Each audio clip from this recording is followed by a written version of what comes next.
Hello दोस्तों, welcome to MLM toppers classes. दोस्तों, जैसा कि आप लोगों को इन्फॉर्मेशन दिया गया था कि ये यूनान में राष्ट्रवाद का जो टॉपिक आप लोगों के बीच क्लास शेड्यूल के लिए लगाया गया था, उसमें कुछ प्रॉब्लम आ गई थी और मुझे कुछ ज़रूरी काम भी था, तो मैं आपको नोटिस दे दिया था कि ये लेक्चर आपको रिकॉर्डेड फॉर्म में मिलने वाली है। तो ये वीडियो अभी मैं रिकॉर्ड कर रहा हूँ, अपलोड कर दूंगा। और ये वीडियो जो आप अभी देख रहे हैं, ये रिकॉर्डेड फॉर्म में ही वीडियो बनाया गया है। तो चलिए शुरू करते हैं। उम्मीद है कि आप वीडियो को लास्ट तक वॉच करिएगा, और अगर लास्ट तक वॉच करिएगा तो एक भी कंसेप्ट आपको समझने में परेशानी ना होगी। तो देखिए, मैं आपको फर्स्ट लेक्चर से अभी तक मैं बता दे रहा हूँ कि आपको मैं अभी क्या क्या बता चुका हूँ। तो सबसे पहले मैं आपको राष्ट्रवाद क्या होता है वो बता दिया था। उसके बाद राष्ट्रवाद के बाद आपको मैं 1830 की क्रांति बताया। उसके बाद मैं आपको मेटरनिक युग बताया। फिर 1848 की क्रांति बताया। फिर 1830 और 1848 को रिलेट करके आपको क्रांतियों का युग बताया गया था। और फिर 1848 के बाद आपको इटली का एकीकरण बताया गया, उसमें ऑस्ट्रिया की भूमिका बताई गई। फिर गैरिबाल्डी, मेजनी, काउंट काबूल, फिर विक्टर इमैनुअल, इन सभी का योगदान, इन सभी राष्ट्रवादी शासकों का, कुछ प्रधानमंत्री भी थे, इन सभी का योगदान आप लोगों को बता दिया गया है। और फिर इससे पिछले लेक्चर में जर्मनी का एकीकरण भी बता दिया गया था। उम्मीद है कि आप वहां तक के लेक्चर को वॉच कर लिए होंगे।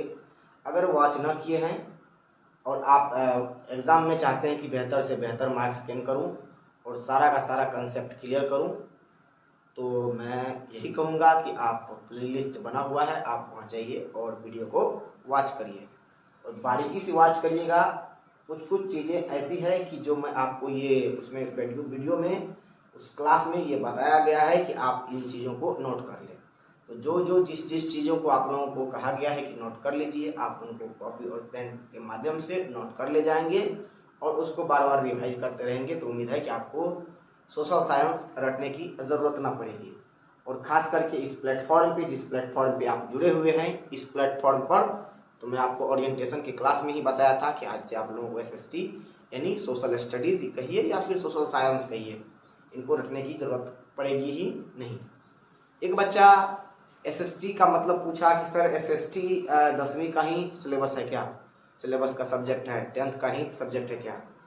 तो वो बच्चे जिन्होंने ये पूछा कि SST 10th का ही सब्जेक्ट है क्या, तो ये जान लीजिए कि S सोशल और ST स्टडीज, और सोशल स्टडीज ही समाज का अध्ययन ही सोशल साइंस कहलाता है। इसी को सोशल साइंस भी कहा जाता है। तो ये जो सोशल साइंस, सामाजिक विज्ञान है, और इसके अंतर्गत आपके बीच 5 बुक होगा। वो कौन कौन बुक होगा वो देखिए। फर्स्ट है आपके बीच हिस्ट्री यानी इतिहास, उसके बाद दूसरा है भूगोल, फिर तीसरा है अर्थशास्त्र, फिर चौथा है राजनीति विज्ञान, सिविक्स हिंदी में कहते हैं उसको। ये जो आपके सिलेबस में है उसको इंग्लिश में सिविक्स कहते हैं, उसका हिंदी आपके फर्स्ट पृष्ठ पे लिखा होगा, राजनीति विज्ञान। इसका मैं इंग्लिश लिख दे रहा हूँ, CIVICS। ये 10th में सिविक्स है। और चौथा ये भूगोल का ही एक पार्ट, मतलब उसको अलग से एक ही बुक में दिया गया है, उसका कहते हैं आपदा प्रबंधन। आपदा और प्रबंधन, ये ना दिख रहा होगा आपको आपदा प्रबंधन, ये मुझे पता है, लेकिन आप श्रुति लेख तो कर सकते हैं। तो सुन लिए होंगे। अब उम्मीद है कि आपको SST पर कोई सवाल ना बचा होगा कि SST क्या है, नहीं है, ये कहीं दूसरे ग्रह से तो उठ करके नहीं आ गया है हमारे सिलेबस में। उम्मीद है कि आप इस बात को समझ गए होंगे। चलिए मैं अब शुरू करता हूँ यूनान में राष्ट्रीयता का जो उदय है वो कैसे हुआ।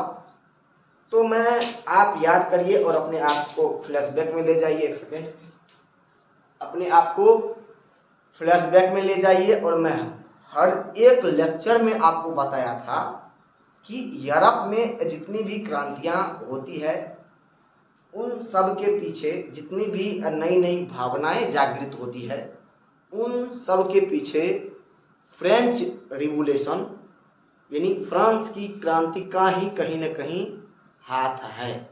चाहे वो हाथ प्रत्यक्ष हो यानी डायरेक्ट हो या इनडायरेक्ट हो।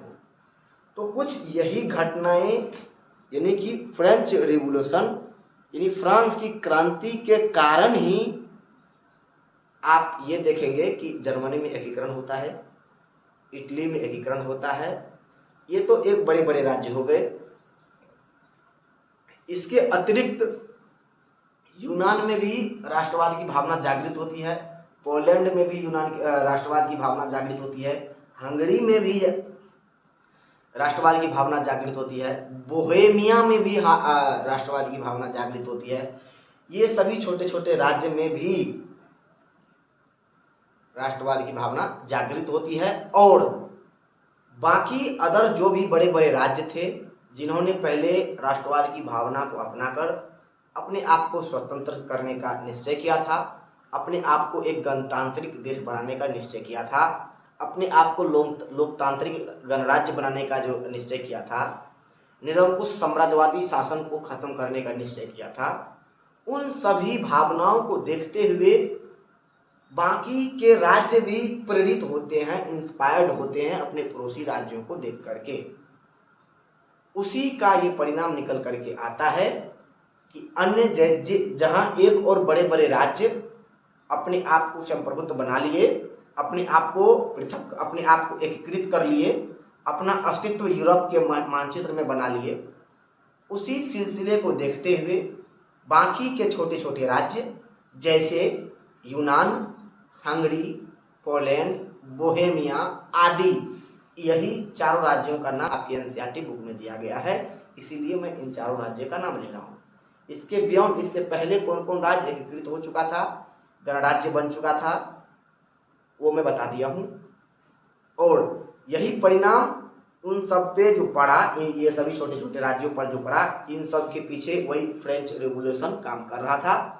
राष्ट्रवाद की भावना जहाँ से जागृत होती है फ्रांस की क्रांति से। मैं ये भी बता दिया था कि राष्ट्रवाद की भावना जो एक बीजारोपण है वो पुनर्जागरण के काल से ही देखने को मिलता है, परंतु फ्रांस की क्रांति से ये राष्ट्रवाद की भावना मूर्त रूप में लोगों के बीच दिखाई देता है। और वही क्रांति है 1789 की फ्रांस की प्रथम क्रांति। वहीं से ये भावनाएं तीव्र होती गई और देखते ही देखते संपूर्ण यूरोप में फैल गई, जिसके कारण आपको परिणाम आपके सामने था कि इटली में एकीकृत होती है, इटली गणराज्य बनता है, इटली एकीकृत होता है, जर्मन एकीकृत होता है, फ्रांस अपने अस्तित्व को बनाता है, रसिया में, ये सारी चीज़ें मैं आपको बता दिया हूँ। उम्मीद है कि यहाँ तक आप समझ लिए होंगे। अब देखिए, इन सब के बाद यानी इन सब सारी परिस्थितियों के बाद इटली एकीकृत होता है, जर्मनी एकीकृत होता है, यूनान और बोहेमिया, पोलैंड, फिर हंगरी, ये सब तो ठीक है, इन सब राज्यों के अंदर राष्ट्रवाद की भावना तो जागृत होती है। परिणाम ये निकलता है कि ये जो छोटा छोटा राज्य था, यूनान स्पेशली, आप ये जानिए, यूनान जहाँ की भाषा को ग्रीक भाषा कहा जाता है, लैटिन भाषा, तो आप कहीं ना कहीं इन राज्यों का नाम आप पहले भी सुन रखा होगा। कहाँ, मैं बता रहा हूँ, साइंस में आप अगर देखते होंगे तो आपको कई सारा ऐसा वर्ड दिखाई दिया होगा, कई सारे का वर्ड दिखाई दिया होगा जिसके बारे में टीचर आपको ये कहते होंगे कि ये वर्ड ग्रीक वर्ड फलाना से लिया गया है। बहुत जगह पर आप सुने होंगे कि ये ग्रीक वर्ड, इसकी उत्पत्ति ग्रीक वर्ड इससे हुई है। साइंस की उत्पत्ति साइंसिया वर्ड से, लॉजिक की उत्पत्ति लॉजिके ग्रीक वर्ड से। आप केमिस्ट्री में कई नाम 10 से 12 के आसपास लैटिन नाम है, उनको याद किए होंगे। तो वो सब कहीं ना कहीं ग्रीक वर्ड ही है, वो वहीं से आया है। तो अब यहाँ से आप ये दिमाग लगा सकते हैं कि यूनान अपने प्राचीन गौरव के मामले में यूरोप के देशों में सर्वश्रेष्ठ था। उनकी गरिमा गौरवपूर्ण थी, जिसके कारण उसके पड़ोसी राज्य हमेशा से यूरोप के पक्षधर में रहे थे, यानी यूनान के पक्षधर में रहे थे। यानी जरूरत पड़ने पर प्रत्यक्ष रूप से और क्रिटिकल सिचुएशन में अप्रत्यक्ष रूप से, यानी कहीं ना कहीं यूनान का ही सपोर्ट किया करते थे। कौन? बाकी और यूरोप के राज्य, क्योंकि उनको पता था कि मेरी जो वर्तमान समय में अस्तित्व है, यदि मैं औद्योगिक क्रांति के कारण अपने आप को एक मुकाम तक पहुंचा पाया हूं, तो उसके पीछे ज्ञान, विज्ञान, संस्कृति, कला, इसके अतिरिक्त जितनी भी साहित्यिक वो होता है, विकास होता है, जितना भी वैज्ञानिक विकास होता है, वो सर्वप्रथम कहाँ से देखने को मिलता है? यूनान से ही। यानी सबका बीज कहाँ बोया जा रहा था? यूनान में। इसीलिए सभी यूरोप देश को, यूरोप वासी को पता था कि मेरा अभी का जो सिचुएशन है, मेरी जो वर्तमान स्थिति है, इस स्थिति के पीछे का वजह वही यूनान राज्य है। इसलिए यूनान को स्वतंत्र करने के लिए, यूनान को गणराज्य बनाने के लिए, यूनान को एक पृथक राज्य बनाने के लिए बाकी और राज्य जैसे रसिया, फ्रांस, इंग्लैंड, ये सभी बड़े बड़े राज्य थे। इटली भी बड़ा राज्य, जर्मनी भी बड़ा राज्य, बट आपके पुस्तक में इन दोनों राज्यों का जिक्र न है। बाकी तीन राज्य जैसे इंग्लैंड, फ्रांस और रसिया, इन तीनों राज्यों का जिक्र है। तो ये तीनों राज्य यूनान को एक पृथक राज्य बनाने के सपोर्ट में था, पक्षधर में था। तो सर आपके दिमाग में ये आ सकता है कि ये पृथक राज्य क्यों बनाना चाहता था इसको? ये कहीं ना कहीं किसी न किसी अदर शासक के अधीन रहा होगा, या फिर अदर किसी राज्य के अधीन रहा होगा। जी हाँ, जब तक अदर राज्यों के अधीन नहीं रहेगा तब तक इसको पृथक बनाने की बात कहीं ही नहीं जा सकती। तो फिर आपके दिमाग में सवाल आएगा कि सर किस राज्य के अधीन था, किस शासक के अधीन था?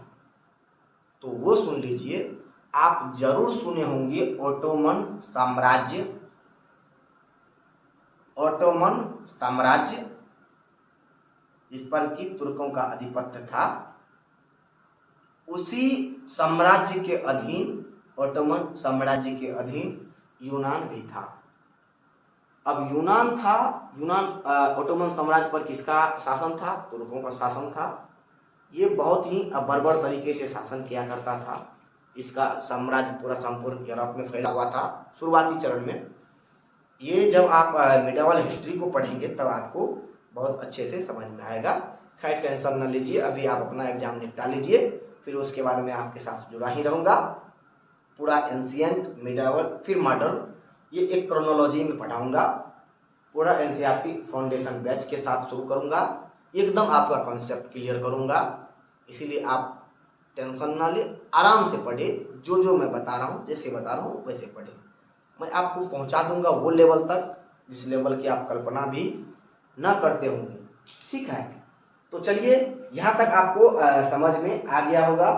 तो ये भी आप देख लिए होंगे देख लिए कि यूनान का जो अपना गौरवमय अतीत था, साहित्य के क्षेत्र में, ज्ञान के क्षेत्र में, विज्ञान कला के क्षेत्र में, और फिर चिकित्सा के क्षेत्र में, डॉक्टरी में भी वो बहुत ज़्यादा फेमस था।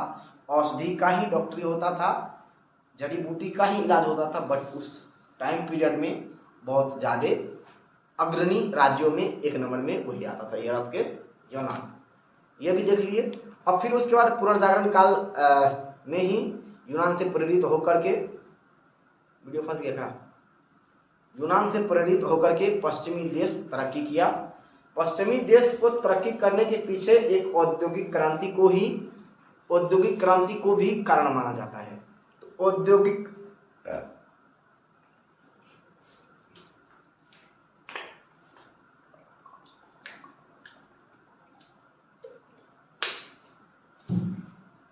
औद्योगिक क्रांति तो एक और पश्चिमी देश को पीक पॉइंट पर पहुंचाने का कारण है ही, इसके अतिरिक्त यूनान देश भी है, क्योंकि औद्योगिक क्रांति और साइंटिफिक ब्रेन और एक विज्ञान चिकित्सा में सारा जिक्र कर ही दिया हूँ, वो सब माइंड सेट जो तैयार हुआ वो यूनान का ही देन है। ठीक है, अब देखिए राष्ट्रवाद की भावना ठीक है फैल गया, लेकिन ये हो सकता है कि राष्ट्रवाद की भावना को फैलने के लिए कुछ चीज़ें ऐसी होती है कि जो आसान बना देता है और कुछ चीज़ें ऐसी होती है जो डिफिकल्ट बना देता है। तो ये यूनान की जो तत्कालिक परिस्थिति थी, तत्कालिक परिस्थिति मतलब उस टाइम पीरियड की जो परिस्थिति थी, वो कुछ राष्ट्रवाद की भावना को फैलाने में सपोर्ट करने वाला था। कहिएगा कि सर ऐसे कैसे हो सकता है? तो उसके पीछे ये रीजन है कि वहाँ का जो जाति धर्म और संस्कृति था वो एक ही टाइप का था। तो एक टाइप का जहाँ जाति धर्म संस्कृति, वहाँ का इन्वायरमेंट एक ही डायरेक्शन का हो, तो वहाँ किसी भी विचार को फैलने में ज़्यादा मेहनत करने की आवश्यकता न होती है।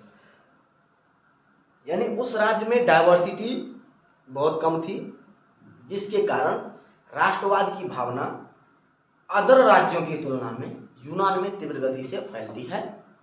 और रिजल्ट ये होता है, अंतिम रिजल्ट ये होता है कि वहाँ जो तुर्क शासकों का शासन था उनको उखाड़ करके फेंक दिया जाता है और 1832 ईस्वी में यूनान को एक स्वतंत्र राज्य के रूप में घोषित, 1834 में वो टाइम पीरियड आ जाएगा समय के साथ याद।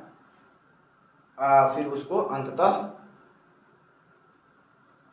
एक स्वतंत्र राज्य के रूप में घोषित कर दिया जाता है। ठीक, उम्मीद है कि आप यहाँ तक समझ गए होंगे। चलिए अब आगे बढ़ते हैं।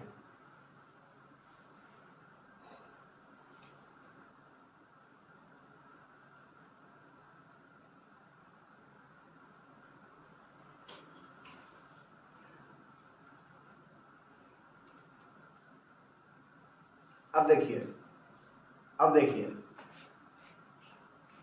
तुर्की शासन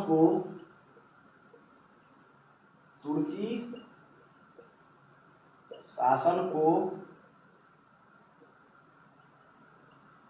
यूनान से उखाड़ फेंकने के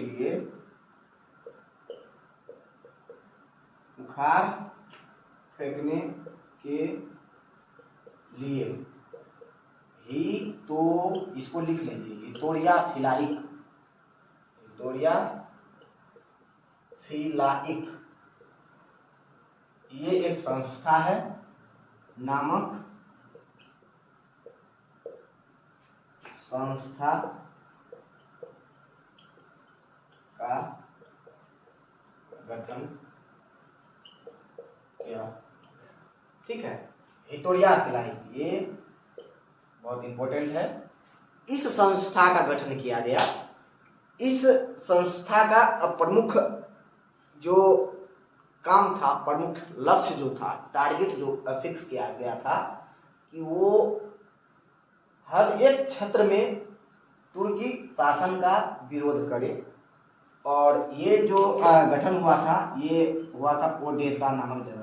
ओडेसा, उड़ीसा नहीं, आप भारत में हैं तो उड़ीसा नहीं, ओडेसा। इस जगह पर हितोरिया फिलाइक नामक संस्था का गठन होता है। तो इस संस्था का प्रमुख लक्ष्य क्या था? तुर्की शासन को यूनान से उखाड़कर फेंकना।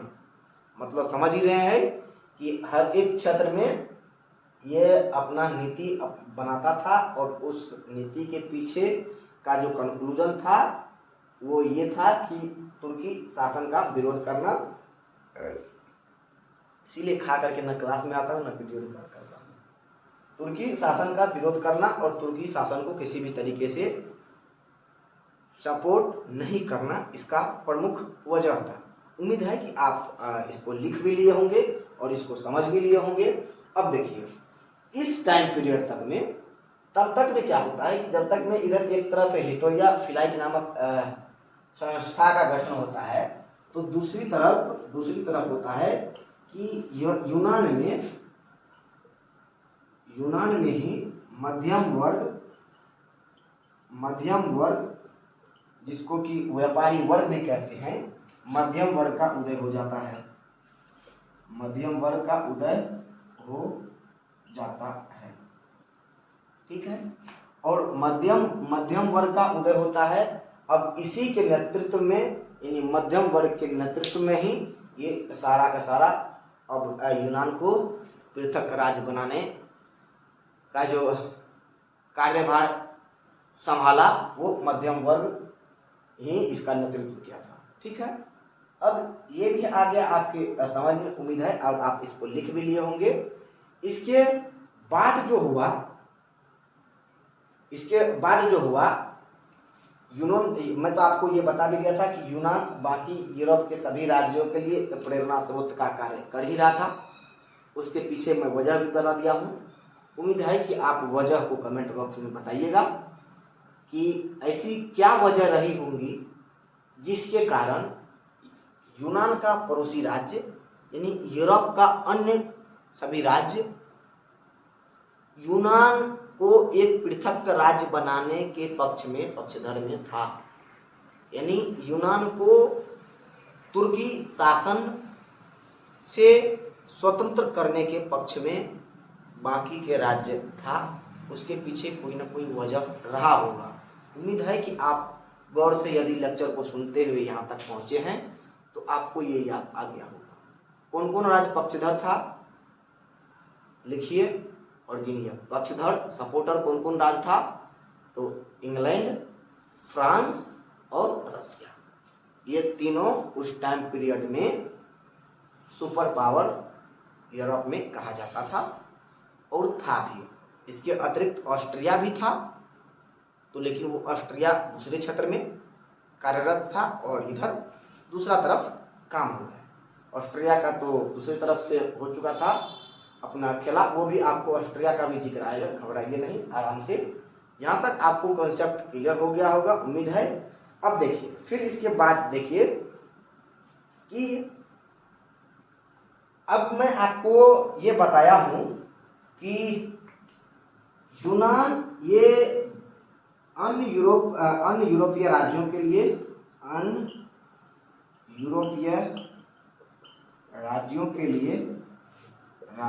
लिए प्रेरणादायक था।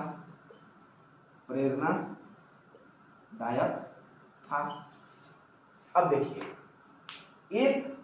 इस बातों का आप एक तथ्यों के साथ पुष्टि कर सकते हैं कि इंग्लैंड का एक कवि लॉर्ड बायरन, यानी इंग्लैंड का कवि, ठीक है, कवि लॉर्ड बायरन, ये इंग्लैंड का कवि था जो यूनानी स्वतंत्रता संग्राम को लेकर के अपने आप को, यूनान को स्वतंत्र बनाने के लिए अपना तिलांजलि दे दिया, यानी अपने आप को शहादत दे दी, यानी खुद शहीद हो गया, जिसके कारण से जैसे ही लॉर्ड बायरन अपनी शहादत देता है यूनान को स्वतंत्र बनाने के लिए, ये कहाँ के थे? इंग्लैंड के। तो अब पूरा का पूरा इंग्लैंड इसके पक्ष में आ गया और फिर से वो राष्ट्रवाद की भावना, इनके शहीद हो जाने के बाद राष्ट्रवाद की भावना और तीव्र गति से आगों की तरह फैलने लगती है। फिर परिणाम ये होता है कि रसिया, फ्रांस और इंग्लैंड तीनों मिल करके तुर्की शासन के खिलाफ युद्ध लड़ता है और उसका विरोध करता है और अंततः संधि होती है, एड्रियानोपोल की संधि। लेकिन अभी आप उससे पहले 2-3 चीज़ और याद करना है। आप इसको लिख लीजिए, इंग्लैंड का कवि था लॉर्ड बायरन, जो कि शहीद हो गए थे यूनानी स्वतंत्रता संग्राम में, जिसके वजह से राष्ट्रवाद की भावना और स्वतंत्रता संग्राम की भावना और तीव्र गति से फैलने लगती है। उम्मीद है कि आप यहाँ तक समझ गए होंगे। अब नेक्स्ट देखिए,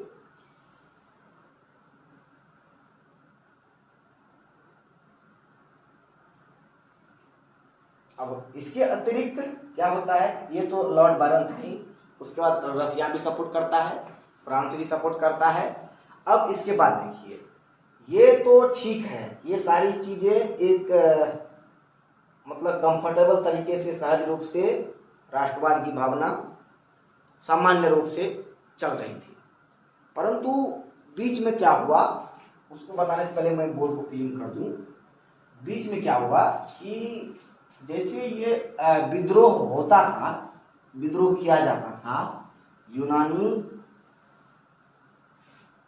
यूनानियों के द्वारा, बाकी अन्य राज्यों के, वहाँ के मूल निवासियों के द्वारा, उसको तुर्की शासन के द्वारा विद्रोह को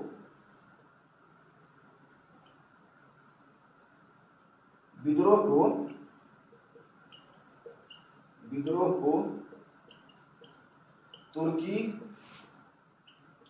शासन के द्वारा निर्दयता पूर्वक कुचल दिया जाता था। ठीक है, कुचल दिया जाता था। ये सबसे प्रमुख कारण के रूप में, यानी यही विस्फोटक कारण होता है। यह विस्फोटक कारण बनकर सामने आता है कि जो एक सहज तरीके से, सामान्य तरीके से, बिना उग्र भावना को अपनाए हुए कोई विद्रोह कर रहा है, आंदोलन कर रहा है, उसको तुर्की शासन के द्वारा निर्दयता पूर्वक उसको दबा दिया जाता था, दमन कर दिया जाता था, जिसमें काफी लोगों की जान चली जाती थी, काफी लोग घायल हो जाते थे, खून की नदियां बह जाती थी। तो यही निर्दयता पूर्वक जो दमन था, ये जन सैलाब को लेकर के सामने में आता है, और यही राष्ट्रवाद की भावना को तीव्र करने में और यूनान को स्वतंत्र होने में सबसे विस्फोटक कारक यही उभरकर सामने में आता है। आप इसको भी नोट करिए, क्योंकि सबसे इम्पोर्टेंट और सबसे महत्वपूर्ण कारण यही है। इसके अतिरिक्त भी और सब कारण था कि इंग्लैंड सपोर्ट किया, रसिया सपोर्ट किया, फ्रांस सपोर्ट किया, राष्ट्रवाद की भावनाएं उभर कर सामने आ रही थी। लॉर्ड बायरन था, अपनी शहादत दे दी, जिसके कारण से इंग्लैंड के वासी भी यूनान के पक्षधर में अपना पूरा का पूरा जान झोंक दिया। वो सब भी ठीक है, लेकिन सबसे बड़ा और सबसे प्रमुख कारण ये होता है कि विद्रोह को तुर्की शासन के द्वारा निर्दयता पूर्वक कुचल दिया जाता है, जिसके कारण यह पूरा का पूरा आग की भांति फैलता है और सब का सब विद्रोह पर उतारू हो जाता है। ठीक, उम्मीद है यहाँ तक आप समझ गए होंगे। अब नेक्स्ट कंसेप्ट के लिए आप ये देखिए कि 1821 ईस्वी में अलेक्जेंडर चिपसिलांटी, नाम देख रहे हैं कैसे रजुआ रखता तो ठीक है, अलेक्जेंडर चिपसिलांटी,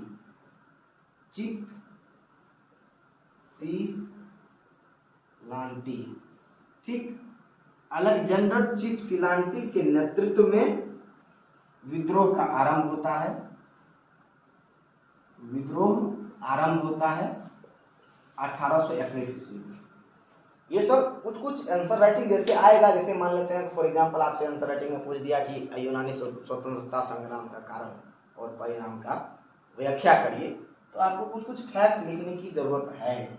जैसे ये हुआ, ये सब फैक्ट, ये फैक्ट तो नहीं है, ये कंसेप्ट हो गया, ये फैक्ट हो गया। इससे पहले मैं लॉर्ड बायरन, ये सब फैक्ट हो गया। तो इन सब चीज़ों को आप बीच बीच में 2 3 4 को आप याद रखिएगा। तो 1821 में अलेक्जेंडर चिपसिलांटी के नेतृत्व में विद्रोह आरंभ होता है, जो कि अलेक्जेंडर चिपसिलांटी जो है ये अलेक्जेंडर रसिया का जार था, यानी रूस का जार था। ये जार एक रसियन लैंग्वेज है।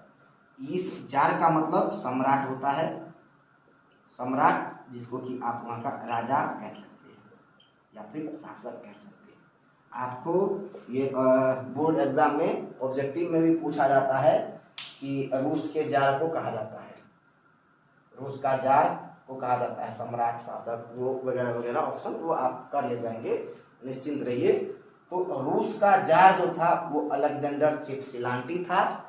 अब रसिया के नेतृत्व में ही यूनान का जो राष्ट्रवाद की भावना है और विद्रोह की भावना है, और फिर यूनान में राष्ट्रवाद की भावना का जो नेतृत्व करता अगर सामने आता तो वो कौन था? अलेक्जेंडर चिपसिलांटी, जो कि रूस का जार था। देख रहे हैं कि यूनान राष्ट्रवाद की भावना को जो लीड किया वो भी यूनान का कोई शासक था। जो उसका सपोर्टर था, जो उसका पक्षधर था, उसी का जार नेतृत्व करता है। रूस का जार, रूस सपोर्टर था, फ्रेंच सपोर्टर था, और फिर इंग्लैंड भी सपोर्टर था। तो रसिया का जो जार था अलेक्जेंडर चिपसिलांटी, इसके नेतृत्व में 1821 ईस्वी में विद्रोह आरंभ होता है, और फिर विद्रोह धीरे धीरे जनसामान्य के बीच फैलने लगती है। अब इसके बाद क्या हुआ कि अलेक्जेंडर जो था, देखिए अब इसको थोड़ा बहुत डर था। किस बात का डर था वो सुनिए। ये अलेक्जेंडर जो था ये रूस का जार था, तो इसके पीछे उधर आप ऑस्ट्रिया का जो चांसलर था मेटरनिक, जिसके नाम पर एक युग का भी नाम है मेटरनिक युग, जिसका टाइम पीरियड आपके दिमाग में कौन गया होगा 1815 से 1848। मैं आपको बता दिया था कि उसका खौफ था पूरा संपूर्ण यूरोप में खौफ था। उसी का खौफ का शिकार ये भी था अलेक्जेंडर चिपसिलांटी। तो हुआ क्या, आपके अंदर भी कौतूहल की भावना जागृत होती होगी कि आखिर हुआ क्या। तो वो सुनिए, ये जो अलेक्जेंडर था ये प्रत्यक्ष रूप से विद्रोह का नेतृत्व न किया, यानी कि सामने में जाकर के न किया, अपना शरीर न दिखाया, यानी बैकग्राउंड में नहीं होता कि पीठ पीछे कार्य करना, वो पीठ पीछे कार्य कर रहा था, यानी छिप करके ये सपोर्ट कर रहा था। क्यों कर रहा था? क्योंकि ऑस्ट्रिया का जो चांसलर मेटरनिक था उससे ये डरता था, अलेक्जेंडर डरता था। वही डर के कारण, भय के कारण कि कहीं युद्ध ना हो जाए, कहीं उल्टा सीधा वार्ता ना हो जाए, कहीं कुचल ना दे, कहीं दमनकारी नीति ना अपना ले, ठीक है। तो जिसके कारण से अलेक्जेंडर कभी प्रत्यक्ष रूप से लीडरशिप न करता है, नेतृत्व न करता है 1821 ईस्वी में अलेक्जेंडर, ठीक है। अलेक्जेंडर के नेतृत्व में ही यह शुरू हुआ। अलेक्जेंडर ही ब्रेन मैप तैयार करता है, मैपिंग फ्रेमिंग यही करता है अलेक्जेंडर, परंतु प्रत्यक्ष रूप में जनसामान्य के बीच ना पहुंचता है। नहीं पहुंचने के पीछे क्या है कि मेटरनिक का खौफ, मेटरनिक का खौफ, ठीक। ये कौन था? ऑस्ट्रियाई शासक चांसलर, ऑस्ट्रिया। लिखने की ये सब जरूरत है नहीं, आपको याद होगा अगर आप पिछला लेक्चर किए हैं तो, ठीक है। अब देखिए अलेक्जेंडर के बाद जार निकोलस आता है। जार वही यही जार है, शासक सम्राट वाला जार। उसके बाद निकोलस आता है। अलेक्जेंडर चिपसिलांटी के बाद जब जार निकोलस आता है, कौन आता है? Tsar Nicholas. जब ये आता है तो इसको डर नाम का चीज नहीं रहता है, और ये खुलेआम सपोर्ट करता है यूनान में राष्ट्रवाद की भावना को, और यूनान को एक गणतांत्रिक देश बनाने के लिए और पृथक करने के लिए तुर्की से खुलेआम सपोर्ट करता है जार निकोलस। इसको मेटरनिक का कोई खौफ नहीं था। उम्मीद है कि ये भी नाम और ये भी नाम आप याद रखेंगे, जार निकोलस भी और अलेक्जेंडर चिपसिलांटी भी। ठीक है, अब इसके बाद 1827 में क्या होता है वो सुनिए, ऊपर है जगह। 1827 ईस्वी में वही फिर से लिखिए, रूस, इंग्लैंड प्लस फ्रांस, ये तीनों एक तरफ रहता है और अगेंस्ट में तुर्की। ठीक है, और तुर्की के विरुद्ध ये तीनों मिलकर के अपना नीति तैयार करता है और इसका विरोध करने का पूरा पूरा षड्यंत्र रचता है और इस षड्यंत्र में ये सफल भी होता है। तुर्की के सपोर्ट में कोई अन्य राज्य खड़ा नहीं होता है, केवल और केवल एक ही राज्य खड़ा होता है, वो राज्य था ग्रीक, हाँ मिस्र। तुर्क के सपोर्ट में केवल और केवल मिस्र की सेना उपस्थित होती है। मिस्र की सेना यानी तुर्की का साथ देने के लिए केवल और केवल मिस्र की सेना आती है। बट इन तीनों शेर खान के सामने तुर्की और मिस्र की सेना बुरी तरह पराजित होती है। और यानी बुरी तरह पराजित होती है मतलब तुर्क प्लस मिस्र की सेना की हार होती है और विजय किसकी होती है? फ्रांस, रसिया और इंग्लैंड, साथ में यूनान, क्योंकि यूनान के लिए ही ये सारी चीजें की जा रही है। तो ये युद्ध होता है दोनों के बीच, जिसमें ये इसकी हार होती है यानी ये पराजय होती है।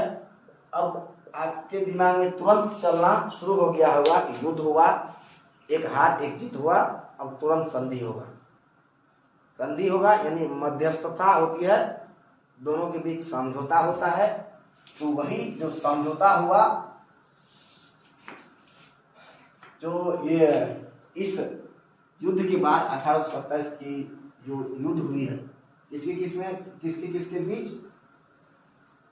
तो कोई एक नहीं था, पूरा पूरा गठित था। तो इसके बाद 1829 में एड्रियानोपुल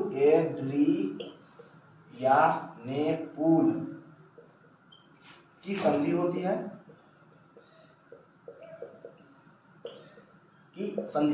अब देखिए इस संधि में क्या हुआ कि कोई ना कोई शर्त रखा गया होगा, कोई ना कोई कंडीशन रखा गया होगा। ठीक है, अब इस कंडीशन को मानने के लिए यूनान तैयार नहीं था। अब यूनान तैयार नहीं था, कोई ना कोई वजह रहा होगा तभी तो। अब इस संधि में ये कहा गया था, ये रूस, इंग्लैंड और फ्रांस के तरफ से, कि तुर्की अपना शासन व्यवस्था केवल नाम मात्र का रखे, केवल नाम मात्र के लिए, कि अगर कोई बाहरी राज्य जाने कि यूनान में किसका शासन है तो तुर्की का शासन है, परंतु वास्तविक रूप में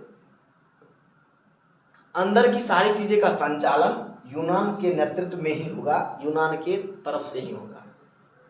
वही होगा कि एक छत्र छाया के रूप में तुर्की अपना कार्य करे, बाकी सब कुछ पर अधिकार यूनान का होगा। तो यूनान इस बात से सहमत नहीं था, इसलिए इस संधि को मानने से इनकार कर देता है, यानी इस संधि से असहमत होता है। इस संधि से यूनान असहमत होता है, यूनान असहमत। वजह बता दिया हूं क्यों असहमत था, क्योंकि इसका जो सपोर्टर था रूस, इंग्लैंड और फ्रांस, ये इन तीनों का कहना था कि आप केवल नाम मात्र का अपना शासन यूनान पर रखिए, बाकी सारी चीजें यूनान के ऊपर रहेगा कि वो कैसा अपना शासन व्यवस्था का संचालन करता है। तो यूनान इससे असहमत था। क्यों असहमत था? फिर आपके दिमाग में ये चलेगा कि ये चाह क्या रहा था। तो ये सीधा चाह रहा था कि तुर्क को बाहर करो, तुर्क को बाहर करो। यानी अपने राज्य को तुर्क से पूर्णतः पृथक करना ये चाह रहा था। यानी यूनान स्वयं को तुर्क से पूर्णतः पृथक करना चाहता था। इसीलिए इस एड्रियानोपोल की संधि को 1829 में जो हुआ था उससे असहमत होता है यूनान। उम्मीद है कि आप इस बात को समझ गए होंगे। परिणाम क्या होता है कि 1829 ये हुआ, हाँ 1832 ईस्वी में परिणाम यही होता है कि 1832 ईस्वी में तुर्क को पृथक राज्य घोषित कर दिया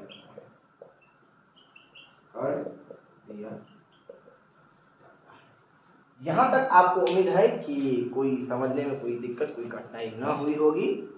अगर कोई कठिनाई और कोई मुसीबत है, कोई तकलीफ है, या फिर दिमाग में कोई भी चीज़ें आ रही है अपने सिलेबस को लेकर के, अपने सब्जेक्ट को लेकर के, तो आज तो लाइव है ही नहीं,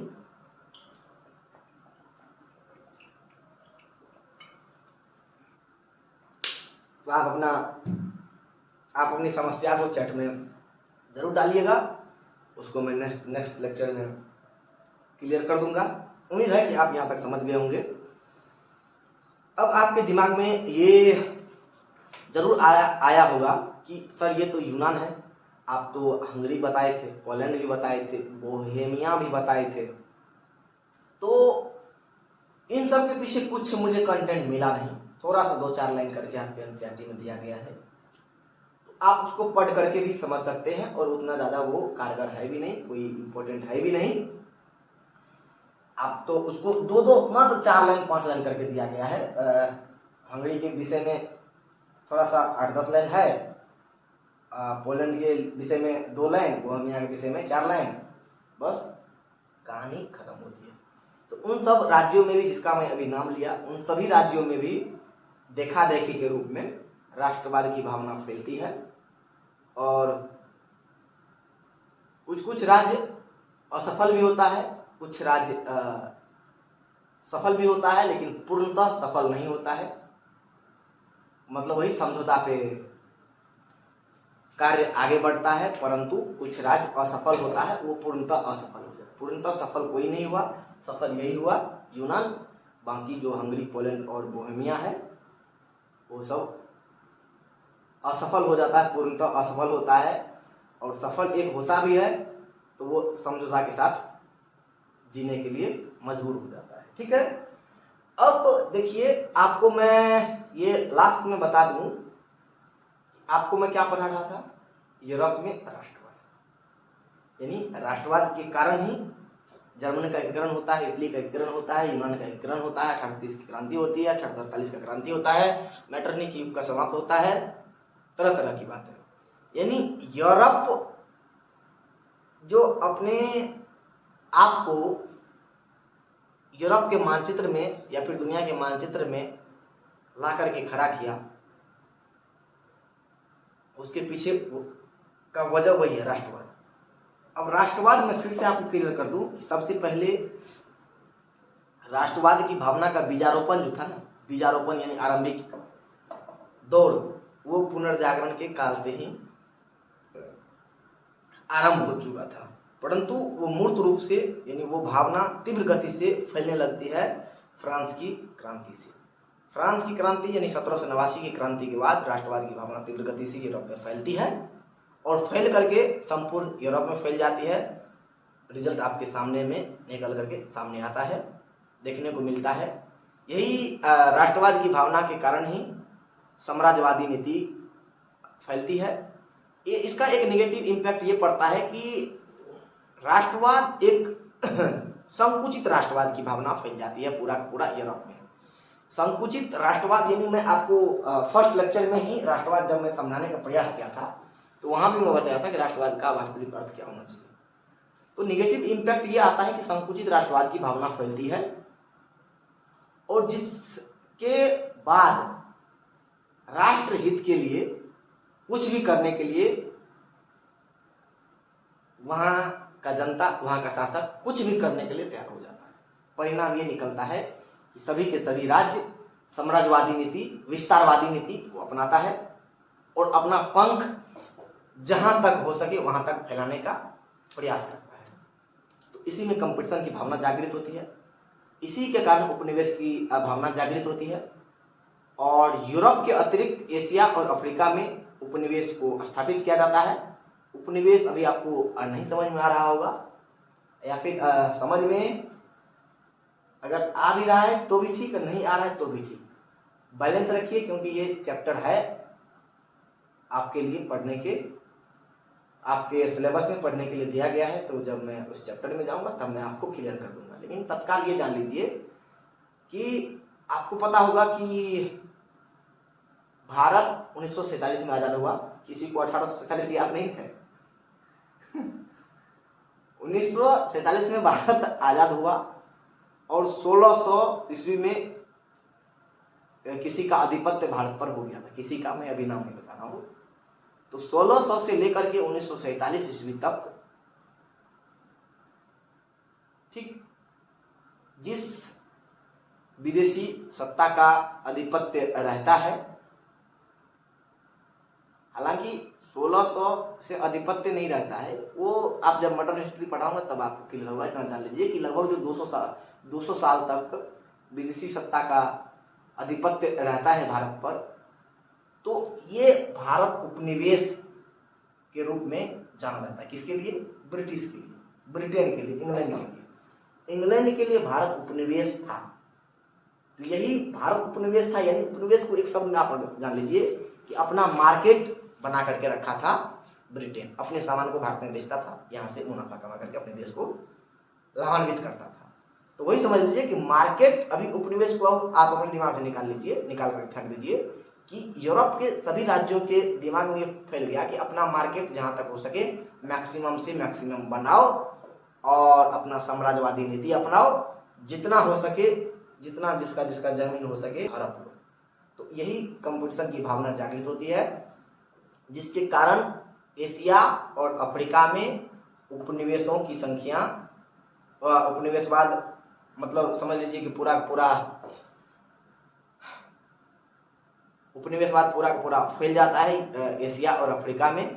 परिणाम यह होता है कि अंतिम आते आते पूरा का पूरा यूरोप जो है वो उपनिवेशवाद के ही कारण अभी जो वर्तमान में उसकी स्थिति है, विश्व में जो अपना परचम लहराने के लिए तैयार है, उसके पीछे का वजह वही सब है। खैर आपको जब मैं बताऊंगा तब आप पूरा का पूरा एक एनालिटिकल अप्रोच के साथ आप समझ पाएंगे पूरा यूरोप, पूरा हिस्ट्री सब कुछ समझ लीजिएगा। खैर कोई बात नहीं, घबराइएगा नहीं, पेशेंस रखिएगा, आराम से करिएगा लेक्चर। यहाँ तक में अगर किसी को कोई तकलीफ, कोई समस्या है तो फटाफट मुझे बताइए।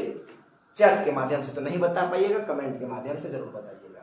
तो मैं आपको ये कह दिया कि हंगरी, पोलैंड और बोहेमिया, इन तीनों के विषय में आप जरूर पढ़ लीजिएगा खुद से। 2-4 लाइन 5 लाइन करके ही है, मुझे उतना ज़्यादा कंटेंट न मिला और ना मुझे उतना इम्पोर्टेंट लगा, इसके कारण से मैं उसको स्किप कर दिया। ठीक है, ये मैं खुलेआम बोल दिया आप लोगों के बीच, ताकि दिमाग में ये ना चले कि सर इसको छोड़ दिए।